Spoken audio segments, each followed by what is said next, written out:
वहीं Iran, Israel और America की जंग में अब मुनीर और शहबाज की बैकडोर एंट्री की खबर उड़ाई जा रही है। लेकिन ईरान ने यह साफ कर दिया है कि वो 100% जंग में डटा खड़ा है, पीछे हटने को वो तैयार नहीं है। ट्रंप की 15 सूत्री शर्त पर ईरान ने अपनी 5 शर्तें रख दी हैं। अब ट्रंप के पास वक्त कम है, ऐसे में मिडिल ईस्ट की यह जंग बहुत नाजुक मोड़ पर आकर खड़ी हो गई है।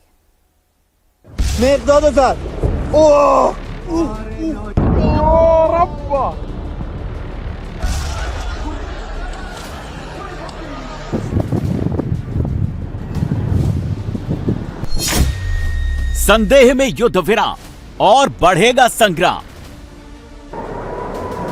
मुस्तबा की फौज इजराइल के तेल अवीव में मिसाइल बरसा रही है। इजरायली इंटरसेप्टर मिसाइल को हवा में तबाह कर रहे हैं। ईरान ने एक बार फिर डिमोना को निशाना बनाया है, बैलिस्टिक मिसाइलों से हमला किया है। ईरान की मिसाइल का टारगेट डिमोना के पास रोटेम इंडस्ट्रियल एरिया था।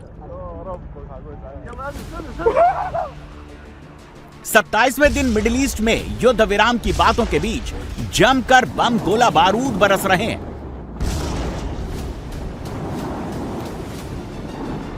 ईरान ने इजराइल के परमाणु सिटी को निशाना बनाया तो इजराइल भी भीषण पलटवार कर रहा है।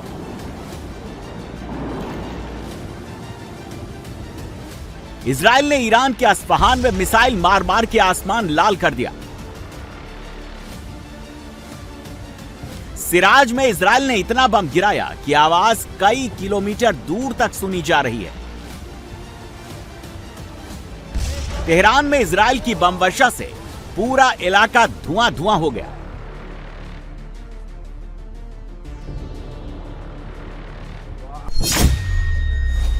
जंग के 27वें दिन इजराइल का दावा है कि उसने ईरान के 10,000 ठिकानों पर बम मारा है, जबकि अमेरिकी सेना ने दावा किया है कि इस जंग में अब तक ईरान के 92% जहाजों को नष्ट कर दिया गया है। लेकिन ईरान ने जंग को 27 दिनों तक खींच लिया है। ईरान सबसे ज्यादा विनाश अपने ड्रोन और मिसाइल के जरिए फैला रहा है। इसीलिए अब जंग में ट्रंप ने ईरान को नई धमकी दे दी है। ट्रंप ने कहा है कि परमाणु बम बनाने से पहले ही अमेरिका ने ईरान में वो हासिल कर लिया जो वो हासिल करना चाहता था। When I went on to do something that for 47 years should have been done by any of the other presidents, and you heard numerous of them said they wished they did it, but they didn't have the guts to do it.